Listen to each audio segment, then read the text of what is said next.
Halo teman-teman yang baik, semoga kalian semua dalam keadaan bahagia. Saya ingin berbagi cerita melalui video ini mengenai pengalaman yang saya alami. Saya dibesarkan sebagai anak yang nakal. Sejak kecil, berkelahi sudah jadi hal biasa buat saya. Emosi saya gampang terpancing.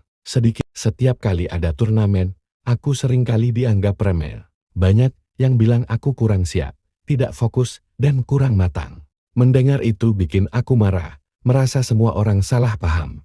Tapi sebenarnya, aku juga tahu, aku tidak pernah benar-benar siap.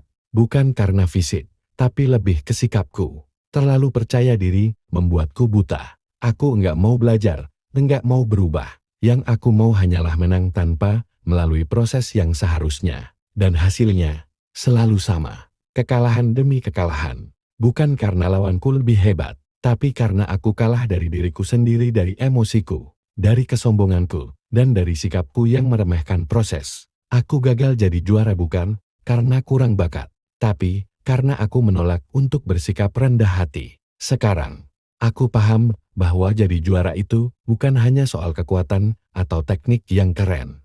Pentingnya membuang kesombongan. Kesombongan adalah sikap merasa diri paling hebat, paling benar, atau lebih tinggi dari orang lain. Sikap ini sering kali tumbuh tanpa disadari dan perlahan merusak hubungan, karakter, bahkan perkembangan diri. Karena itu, membuang kesombongan adalah langkah penting untuk menjadi pribadi yang lebih baik. Pertama, kesombongan menutup pintu pembelajaran. Orang yang sombong cenderung merasa sudah tahu segalanya sehingga enggan menerima nasihat, kritik, atau sudut pandang lain. Padahal, proses belajar membutuhkan kerendahan hati, kesadaran bahwa kita selalu punya ruang untuk tumbuh.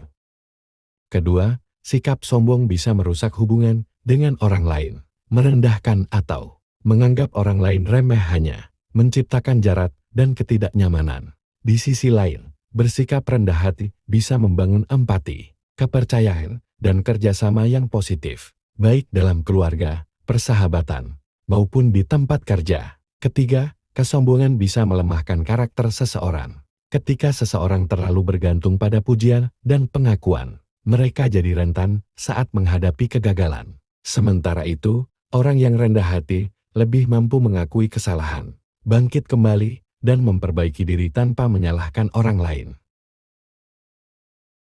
Keempat, membuang kesombongan menumbuhkan ketenangan batin. Tidak perlu membuktikan diri secara berlebihan atau membandingkan diri dengan orang lain. Fokus bergeser dari tampil paling hebat, menjadi versi terbaik diri sendiri. Pada akhirnya, membuang kesombongan bukan berarti merendahkan diri, melainkan menempatkan diri secara tepat, menghargai kelebihan tanpa menutup mata pada kekurangan, dan menghormati orang lain sebagaimana kita ingin dihormati. Kerendahan hati adalah fondasi kebijaksanaan, kedewasaan, dan kedamaian hidup.